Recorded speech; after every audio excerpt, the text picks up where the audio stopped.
Hello everybody, it's Lindsay from the Vintage Button. So today I've made a start on one of my 2 tea cozies, and I think I have everything to hand to show you how I've done it, and this is no way a tutorial but it's just the kind of the way I've done it with the materials that I have, and it's done in a different way that's not very typical for a tea cosy. So if you're not British, you're probably not really aware of what a tea cosy is. Basically, a tea cosy keeps a teapot hot. We don't have our teapot sat on a stove because that will overbrew the tea. We're very, very particular about how, in fact, and even that there is debate about when to take tea bags or tea leaves out of tea, or whether you use tea bags at all, or there's lots of nuance, but the general consensus is we do not keep our tea boiling on a stove. In fact, the only place I've known that to happen is in South Africa, where they have red bush tea, and my father-in-law sort of percolates it like you do coffee. So if that's something that happens anywhere else, it's not the way we do it in Britain that I've ever known in my near 50 years of life. And I've lived in several different parts of the country. So we have a teapot. So this is my biggest teapot. And then generally the tea cosy is something that you take off when you pour the tea. So it would be, I'm just going to use my lovely robin material as an example. So it would be sort of fitted around the teapot like that, like a sort of a semicircle shape is the best way to describe it. And then it just gets lifted off like that. You pour the tea and then you put it back on. Okay, I don't want to do that for my scatty brain, because I will just end up leaving the tea cosy off, and then the tea would go too cold and then I won't want to drink it. Yeah, so I've designed a different type of tea cosy. I'm not saying I'm the first person to design this, and I'm certainly not saying it's perfect, but this is it pinned up, and it sort of goes over and I can still pour my tea. Now I know there's some knitted tea cosies that have a hole, because they're knitted or crochet, because there's a little bit of stretch in it, where they have a hole for the spout and the handle. But I haven't seen any material ones, any fabric ones. So this is how I'm going to make mine. And I think there are elements from this that you can use to make pot holders, all kinds of things really. And I don't know, if you just like slow stitch projects and things not done on sewing machines, then I'm your girl, because I can sew on a sewing machine but I don't enjoy it. And I sat and I listened to some true crime this morning. I listened to some other like podcasts that are not related to craft at all, and I sat and I slow stitched my way through the morning. And then I thought, okay, I'm gonna talk about it now on the channel and see if it resonates, because I make little things that are slow stitch things and they're cute, but I haven't thought about talking about the big things, because some clothes I'll slow stitch. I've slow stitched curtains. I mean, I've literally slow stitched everything. Yeah, just because I enjoy the process. So I'm going to take this apart. I'm going to unpin it. I'm going to show you my pattern so that you can think about making patterns for things yourself, not necessarily a tea cosy, but for other things, and that you can do it. Because it's not rocket science, it's just thinking about how things are constructed. So this is it pinned up inside out, and then I'm going to think about, I'll use the top bit of this as a pincushion. I'm going to think about how I want to decorate it, if I want to decorate it. I think I do. I think I don't just want it to be plain, I kind of want it to be a bit vintage buttony, and I might like do some, like putting some embroidery letters on it. Yeah, let's move my teapot. Very nice teapot. My husband bought me one time. We went to a garden centre for a cup of tea. And he bought it because it's a nice big family teapot. So this is it. And it's not perfect, like my join here is very much decidedly dodgy, and there are some elements I have to put onto this to help it sit right on the teapot, which would be, I've got my little jar left over from the pandemic when we all made masks. There we go. So I've got my little jar of coloured elastics, and I want this one out of this little jar of coloured elastic. Oh, there's quite a lot of it. We won't need all of this, so let's just do some snip. I don't want to take it all out. So I have a few shelves on my landing shelves that they're like just Billy bookcases, and one half of it is full of old books that I found out in the wild. I've got another couple of shelves in the craft room that have got old books. And the other half is what I call my haberdashery department, and it's jars of buttons, vintage button, notions. I've got like big jars of notions, all the things, cotton colours. I've got my little cabinet that I bought in that haul that's full of cotton colours as well, cotton reels with colours. It's generally kept there because I try to have some organisation. You wouldn't think that if you could see behind me. Put my teacup of tea, because I'm not into teapot weather yet. I'm drinking a red bush that I do like strong. Various teas I like at various different strengths. It's not just a British thing. I'm sure other people are fussy about the tea. Right. So this is it laid out. Let me explain to you how I made it, because I think explaining it would be much better than you sitting and watching me sewing it for 3 hours. So here's my bits and pieces of material to make a second one, but I actually think I probably won't need to make a second one. There we go. And I've got a paper pattern. So I made a paper pattern by wrapping some paper around the teapot and then laying that down across some fabric, and I didn't have any fabric that was big enough because I deal with fabric samples, so I cut a fabric sample in half and then just made a seam here so that I would have a piece of fabric big enough, and cut that out twice. Then I made myself some binding, which is just a strip of fabric. Again, I didn't have enough that was long enough, so I took the two different types of material that I've used. So I used this material and I used this material, and then there was that material, and then this, which I cut out to make another pattern. I used some of that too to make a binding, and just by sewing on the edges, it's not cutting the bias or anything, it's just a straight binding. And then, see, even explaining it takes a long time, and so I thought I wouldn't bore you all by doing it. I get some medication once a month that needs to be kept at cold temperature, so it's delivered with a ice pack, and then it's wrapped in this pure wool thing, and you're supposed to, it's eco-friendly, and you're meant to sort of recycle it. They want you to recycle it, so it says it's got 100% pure sheep's wool, which is compostable and biodegradable, so you can do that. But then it also says like to try and reuse it. It says it somewhere.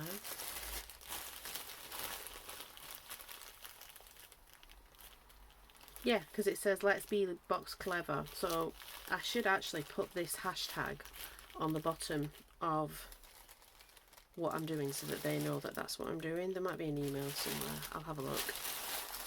But I basically laid that out whilst it was still in the plastic, I must admit, because it's quite dusty stuff, and I cut out the shape again so it was the same shape. So I have a sandwich of fabric, wool, fabric, pinned that together and did a sort of rough, very rough, like odd big stitch, sort of like basted it together. And then I got my binding. Did I see? So right side to right side, stitched along, folded the binding over, then when I flipped it, I put it like that, and then I whip stitched it. This is my inside. It doesn't have to be that tidy really. It's not that bad. It's not, you know, it's not my worst whip stitching.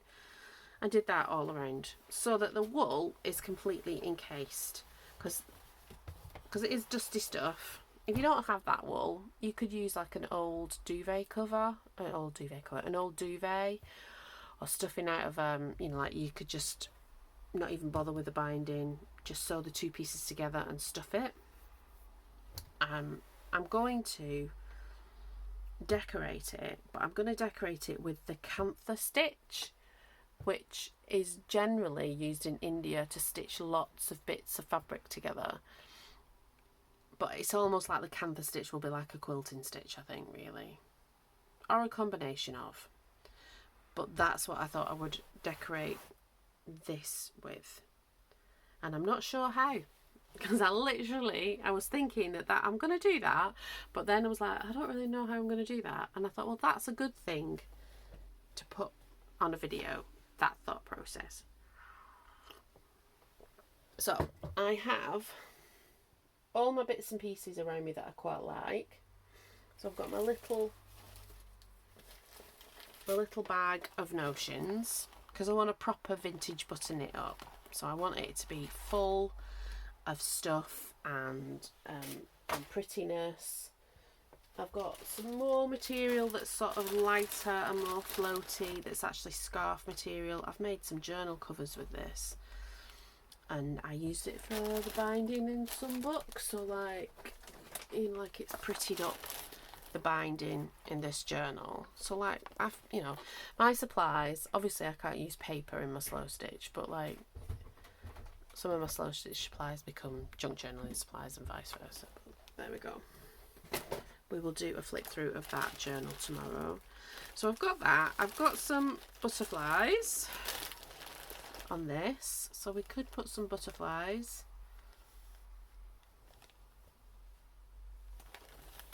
on. Yeah. And then I think I've just shown you this. I've got this as well. So, and I've got loads of buttons. And I've got loads of other bits and fabric that was for the slow stitch wreath, which kind of, I might put that there because that'll kind of give me an indication of some of the things that I want, because this, it's not been cantha stitched on, it's just all been whip stitched, which I could still do it like that even though it's not like a flat stitch. I could still do that and I could change my mind. But it's sort of laid on, and I would like that feeling to be on this.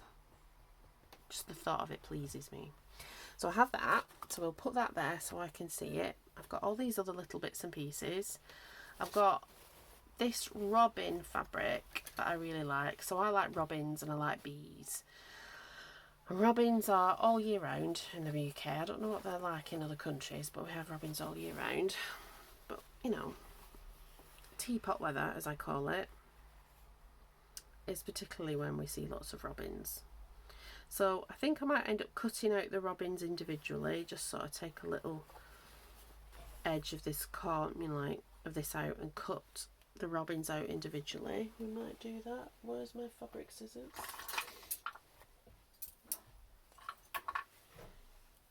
And I want like a big button here to be the lid to take it off.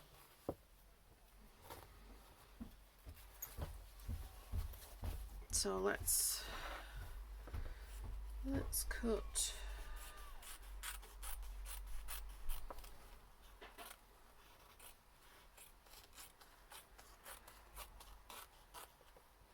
let's do that. So this is quite a neutral background. We've got an entire robin there. What do we do?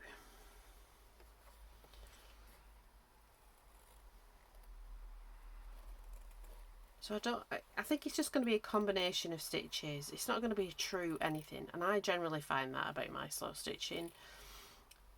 You know, I don't, I think I said before that, you know, I don't do fancy stitches. I've been slow stitching like literally all my life, but it's never been about technique, and it's never been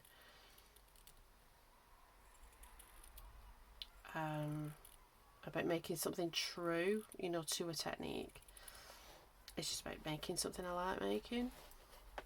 And I find there's a very few handful of stitches, so like backstitch, I would say the backstitch is the most important stitch you can learn because it's the strongest stitch. It's simple, it can be used in lots of different ways. We can use backstitch when we come to doing any writing. On this, loads of different, you know, uses for a backstitch. And then the other one's like the running stitch again. It's not very strong, but it is good for sort of tacking things together. A basted stitch is not that much different, it's just got bigger stitches to it. It's just like a running stitch. And then there's whip stitch, which is just that whip over. Really simple stitches, so they're not decorative. There aren't really very many decorative stitches that I do, and that's probably because I can't be bothered to learn them. There we go, there's an admission, bit of vulnerability. I don't have the concentration. I'm sure I'm a bit neurospicy really. My husband's got ADHD, and there are some similarities. There's other things I'm not at all, but there are some. And if I can find a quick way of doing something, I'll find the quick way of doing something because I know my concentration's going to go. And that's why I said in my journals I don't like overstuff them. And it's generally because I've lost interest after a certain amount of time. I have enjoying, I've got like a few on the go at the same time, and I've been enjoying doing that rather than focusing on just one.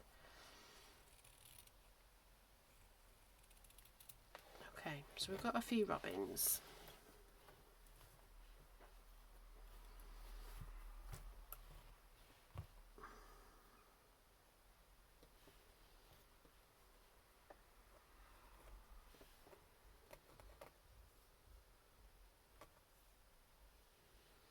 So we like the robins, and I might cut a few more out off camera because I just want to get a sense of what I want.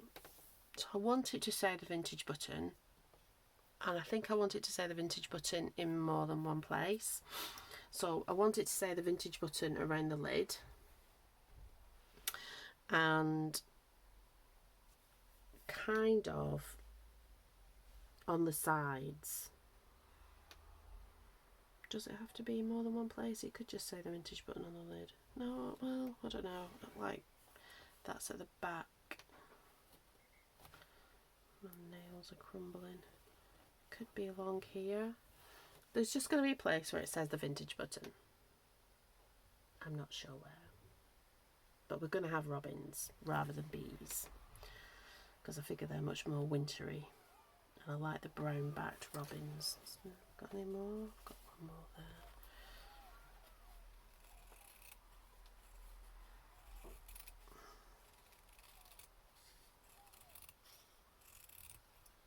So I was thinking about other things that I've slow stitched that was like kind of more substantial than a pincushion.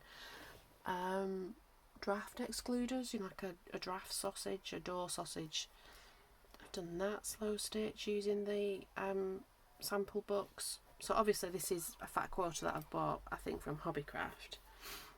And it's been in my stash for years, and I would have bought them just because of the robins.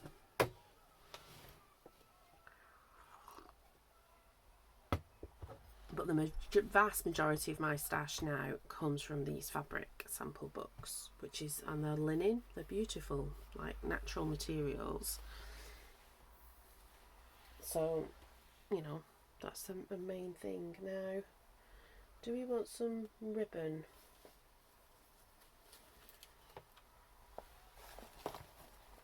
Ooh, I do have a bee. See, I could put bees on, but I think I want the robins.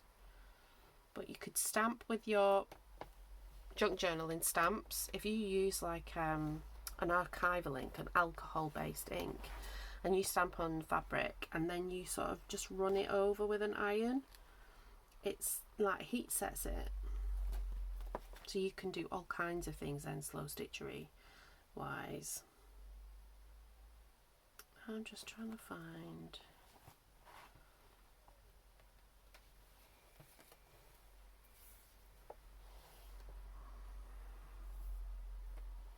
Let's get some colours. I've got some green rickrack.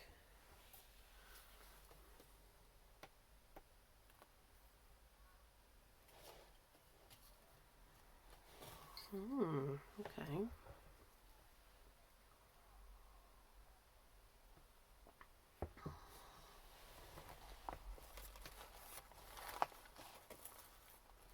That's another thing that's been stamped onto fabric to make like a little stamp bow. Oh, what are you? I don't want butterflies, but what are you there?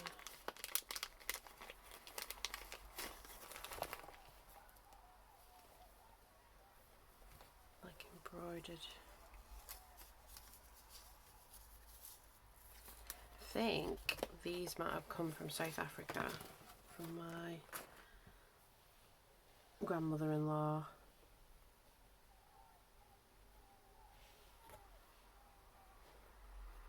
Definitely will think about that. That would be quite nice to have that on somehow. I would cut the medallions up, I think. Alright, we'll put that there.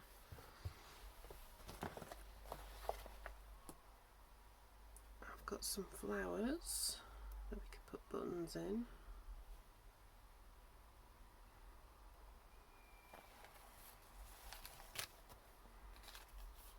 I've got some vintage buttons. That's just a strip of material. No, not the right colours. Oh, I've got some of that sagey velvet ribbon. Yeah, that might be a good idea. Little bits of braid. Lots of little bits of braid. Oh, I've got a vintage button label. I could just put a vintage button label on instead of writing it on this bit. Okay.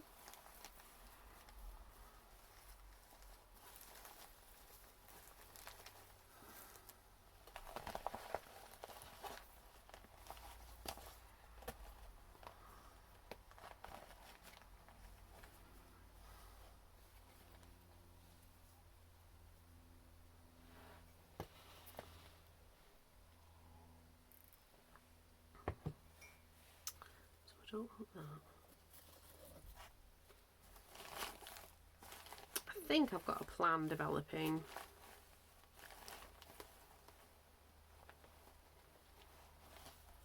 I've got some bigger bits of that braid.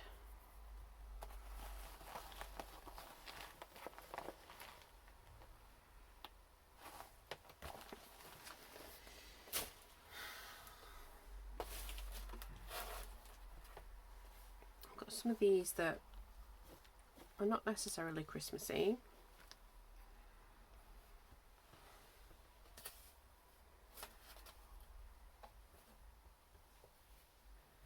Bring some of that pink in. And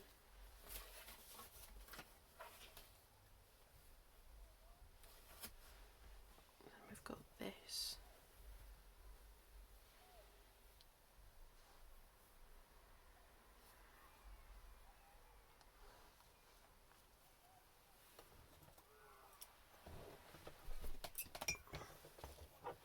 You can hear there's that, I think it's a kids rugby match going on in the background outside.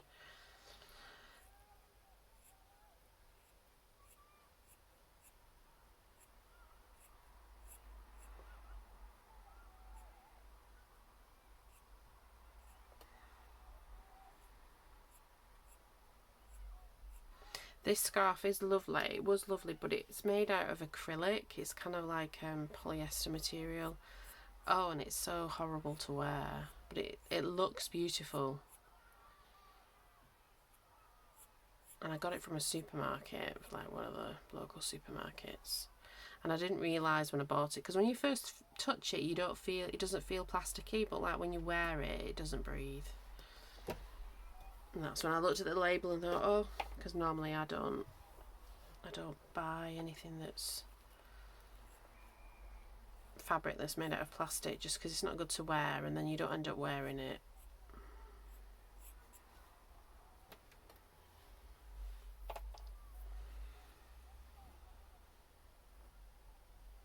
Oh, I quite like that.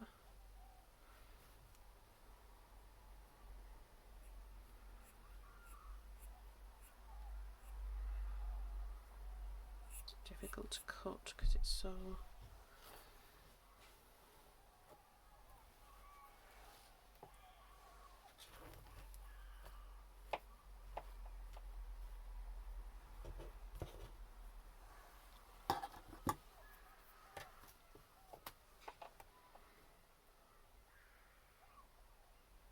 Having a real scream at whoever's playing. No, I just like that, so that's why I'm going to have to find all the...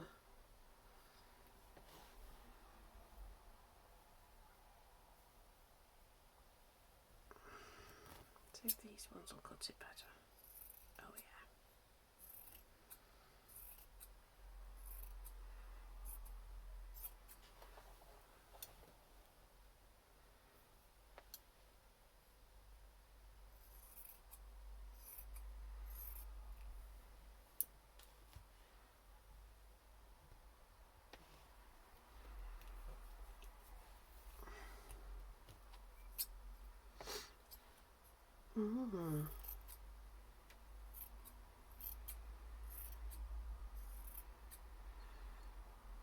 I can't believe the weekend's nearly over. We've got a dripping bathroom tap, so Miles has taken the bathroom apart, it looks like, when I went downstairs. So I'm sure he knows what he's doing. Let's have that going that way.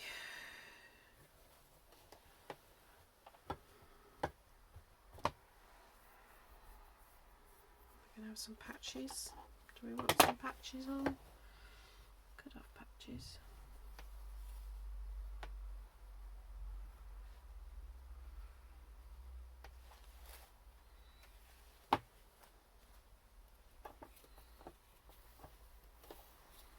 I think what I'm kind of thinking,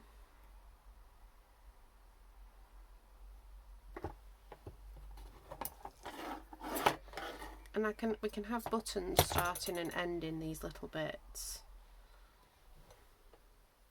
So you can have like a button here and a button there, and then where's those little birds? And then you can have a bird sort of set on it. Yeah, that's what I like. I like that idea. That can be too wide.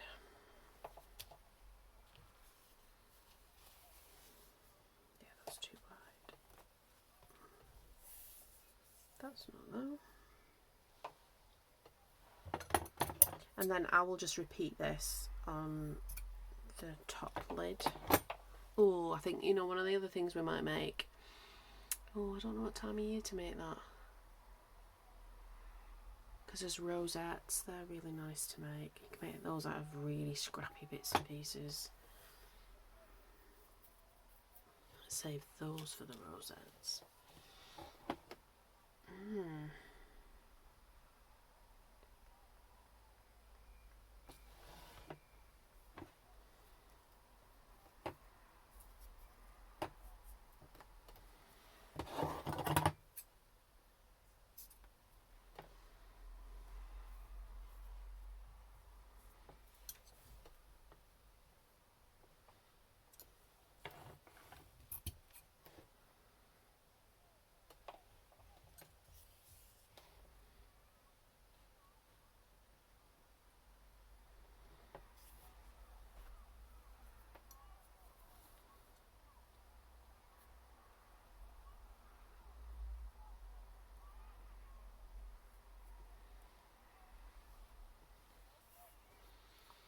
There we go. I think we're sort of developing thoughts.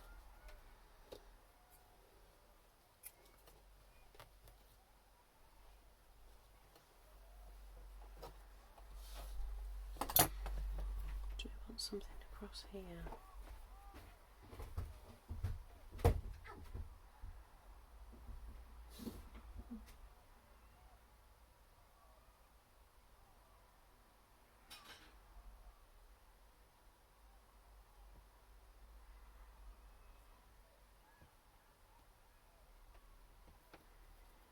Okay, could look like a bird there, a bird here, one here,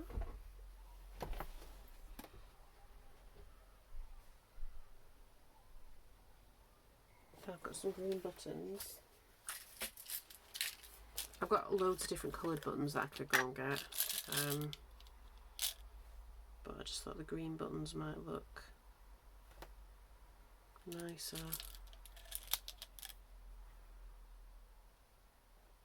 don't think I want to say troll. We do want, oh yeah, I like that.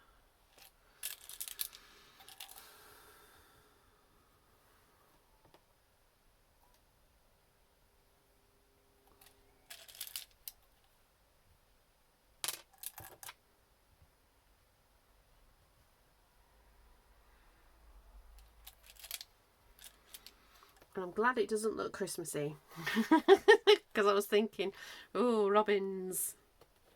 I didn't want it to look Christmassy. I didn't want it to look like, it doesn't really look like any season, does it?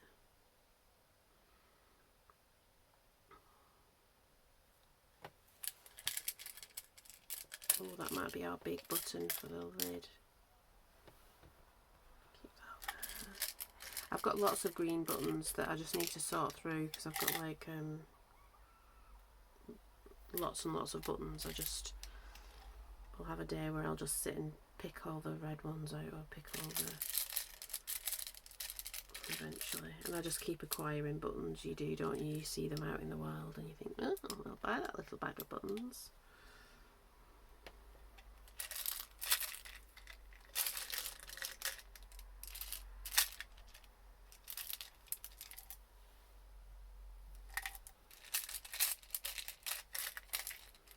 I think we're alright with the green. I think the green's working. Ah, get that in a minute.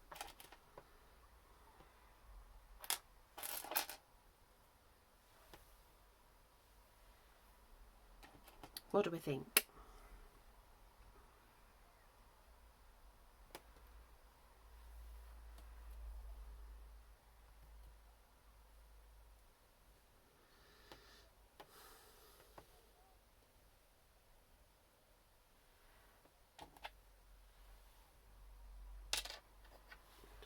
Like that. Ooh, okay.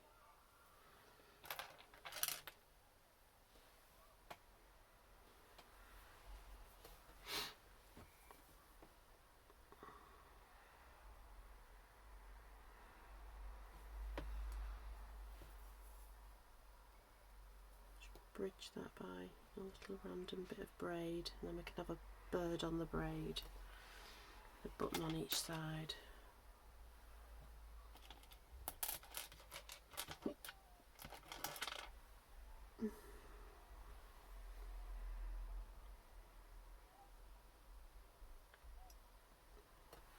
I don't know if I will canvas stitch it. I think what I might do, I do want to quilt it somehow.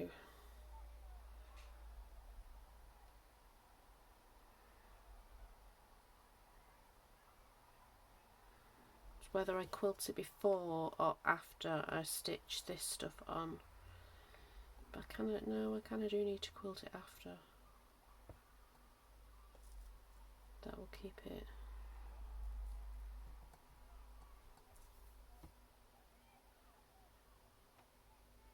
I don't know. I will develop my thoughts on that. I might not quilt it.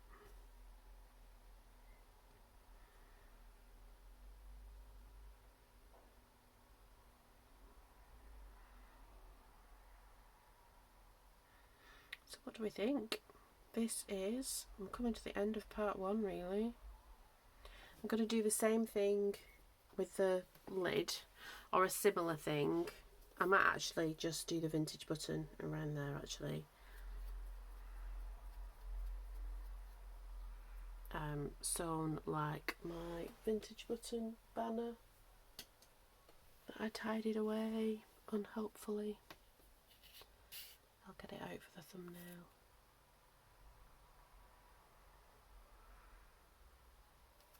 So let's see where we can have.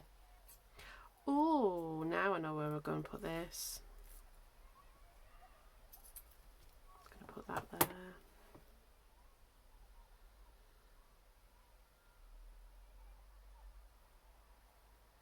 We'll have that bit of braid. I wonder if we could use that bit of braid somehow on the lid.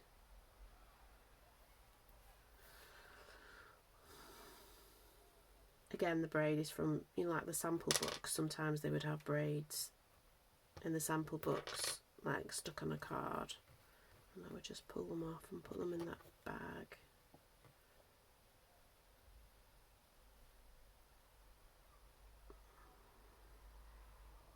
I will switch the buttons up a bit more, I think. Stop it! Stay there. I want a different kind of button for that. Ooh. What have I done with those robin fabric? I want to cut some more robins out now.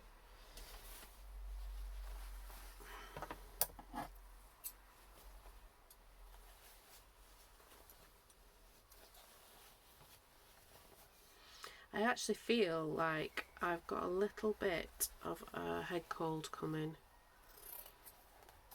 I might, when I finish this video, do the flip through on the other one in case that happens. Because I kind of, yeah, then I don't have to worry about it.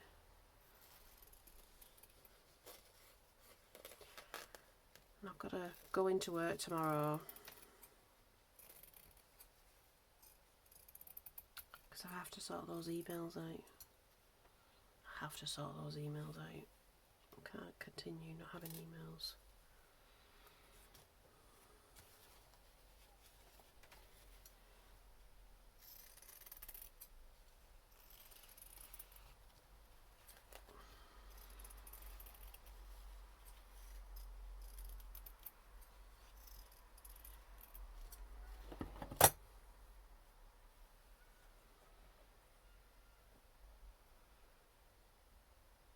Oh, that's going to be cute.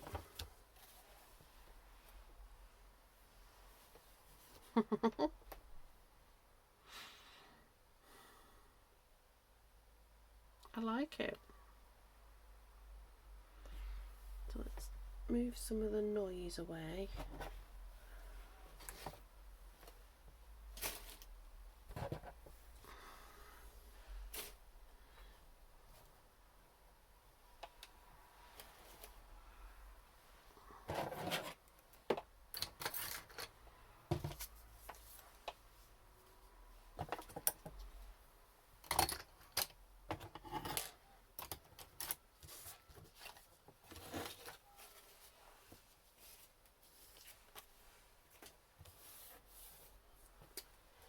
Dropped a bit of braid, hold on.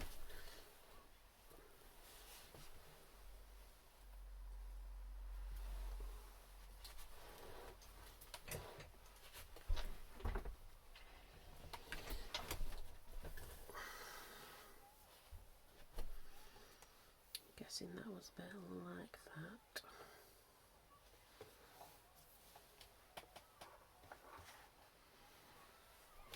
Okay. I think that's it. This is going to be, I'm going to put a strip of it here and a strip of it, or a couple of strips of it connecting the back so that it will slip over the spout and handle. but it won't be obtrusive, and I'll just sort of hold it on with a button, you know, so it's kind of on brand.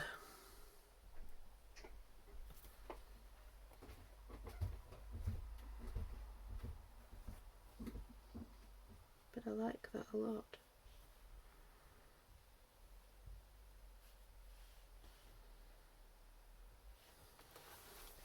I will probably whip stitch it all on. I don't know, I might have a play. I think what I'll have to do is take photographs and refer to the photographs, and then like do all the pink bit first. I think I will do the pink bits first, and then I would tack the ribbon on, because I don't know if I want to. I'll probably will fussy cut the robins out a little bit more.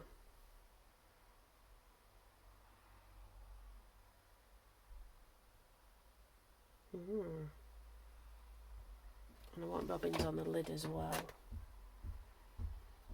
don't want that, and I don't want that. I want a couple of robins on the lid, and I think I do want like the vintage button stitching in, which I'll just like write on there with a pencil or like a brown pen, go over it. I'm thinking in a green thread, and it doesn't look too Christmassy.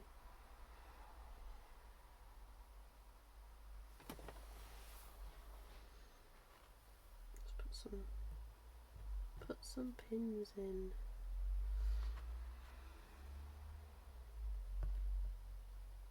Okay, I think I could just quilt it with the buttons actually.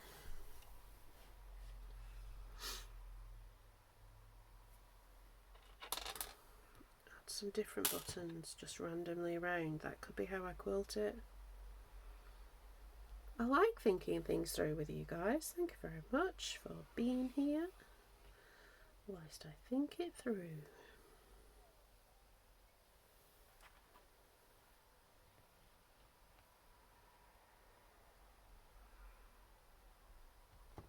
Could have more than one button on the ends.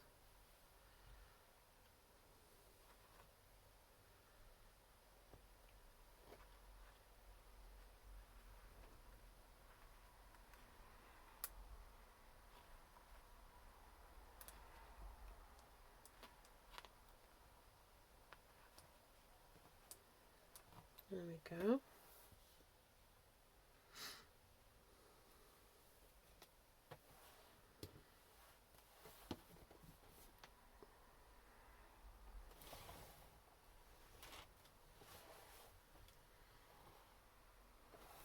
I think that's as far as we can get today.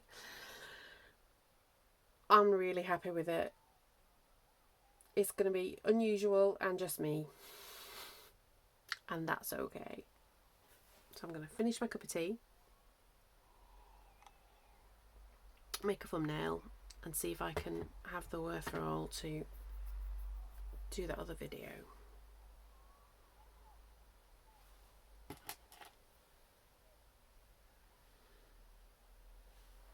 Stop fiddling with it. But thank you very much. I've enjoyed spending time with you guys today, and I want to remind you, if you're new and you got that far, we have a giveaway. You need to subscribe, like and comment on this video to be entered into a giveaway to win a vintage button advent calendar full of vintage button goodness. If you're already here and you're already a member of the, not a member, I have to get my words right. If you're already part of the vintage button family, that's how I'm going to say, and you're subscribed, then just like and comment on this video for another entry, so that Miles can do his whiz-bang thing with an Excel spreadsheet to get everybody's names off. Yeah, we'll get those entries going. So thank you very much.